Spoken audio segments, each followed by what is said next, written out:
Welcome to This Explainer. So, today we're kicking off day 01 of the 50-day O-Level M2-R5 Web Designing and Publishing Practical Challenge. We've wrapped up M1-R5, and now we're starting M2-R5 totally from scratch.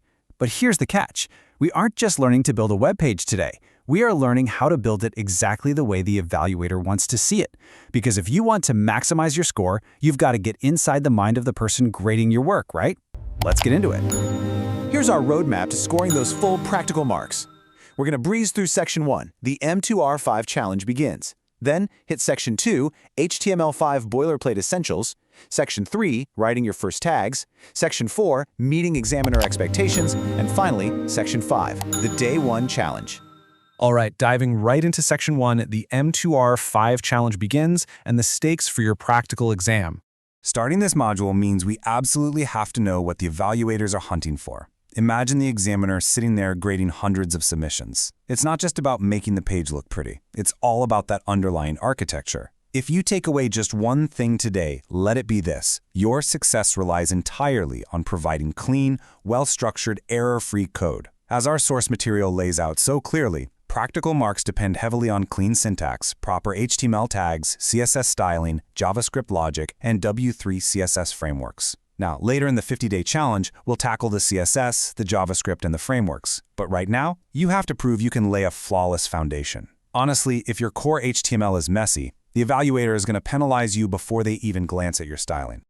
Moving on to Section 2, HTML5 Boilerplate Essentials, the non-negotiable foundation.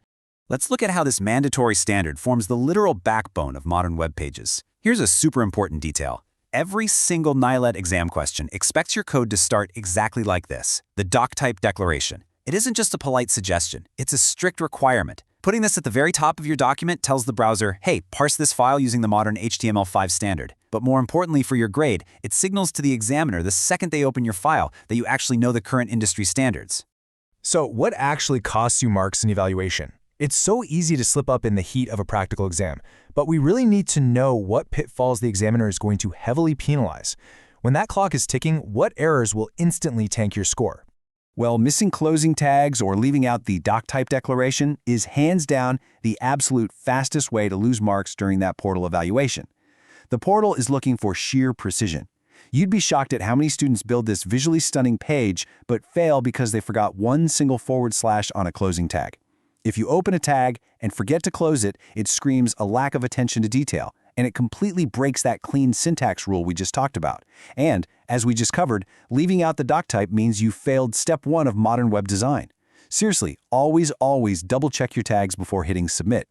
Okay, so after your doctype, you have to open the HTML root tag, which brings us to the core HTML structure. Inside that root tag, the examiner wants to see a crystal clear separation of concerns. You've got the head section for your metadata and page title, the behind-the-scenes stuff the browser needs, and then you have the body section. That's your canvas. It's where all the visible content actually lives. Mixing these up or formatting them improperly, massive red flag for an evaluator looking to deduct points. Which brings us to Section 3, writing your first tags, practical code execution. With our foundation securely set and double-checked, it's time to actually get into it. Let's look at the basic text formatting tags that will perfectly populate that body section. The examiner expects to see proper heading tags hierarchy. This means using H1 for your primary title all the way down to H6 for the smallest headings. It's all about semantic HTML. You shouldn't just slap an H1 tag on something because you want the text to look big. You use it because it's literally the most important title on the page. Evaluators are looking closely to see if you understand how to logically structure your document using H2s and H3s for your subheadings, making sure your code makes structural sense, not just visual sense. You also need to prove to the examiner that you know the exact difference between structuring a standard paragraph and just forcing a line break. The P tag is your go-to container for standard paragraphs. But what if you're formatting an address or something, and you just need the text to drop to the next line without that extra chunky paragraph spacing? That's when you use the BR tag to insert a line break without a new paragraph. Notice that BR is a self-closing tag. Knowing when to use a standard opening and closing tag versus a self-closing one is exactly the kind of technical precision they're rigorously testing you on.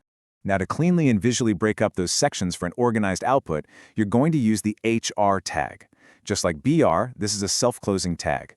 It's used to draw a physical, horizontal dividing line right across the web page.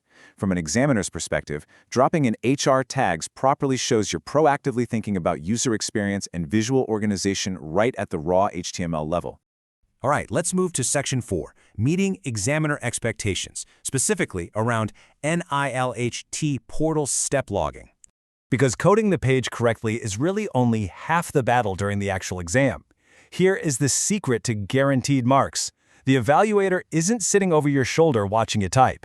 When submitting on the NIELIT portal, you have to completely document your process. Step 1, open Notepad, VS Code, or your preferred text editor. Step 2, write the HTML5 boilerplate code. Step 3, add your headings, paragraphs, and break tags inside the body section. Step 4, save the file with a .html extension, like webpage.html. And Step 5, open the file in a browser to verify the output. Typing out this structured 5-step procedure alongside your source code proves your practical competence way beyond just copy-pasting.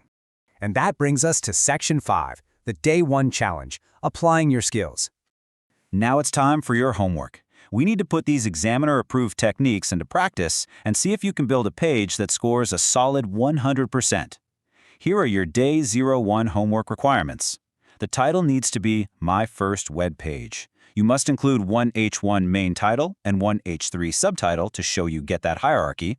Then, write 2 paragraphs separated by an HR line and include at least 3 line breaks using the BR tag. Create your file with these exact specs to prove your mastery. Remember your boilerplate, remember your DOCTYPE, and whatever you do, please don't forget those closing tags. So, are you ready for Day 02 text formatting? Tomorrow, we're going to master formatting elements and semantic text containers. But until then, I want you to really ask yourself, if an examiner locked your portal screen right this second, would your HTML structure actually survive the audit? Fire up that code editor and prove it. Thanks so much for joining this explainer, and we will see you for Day 2.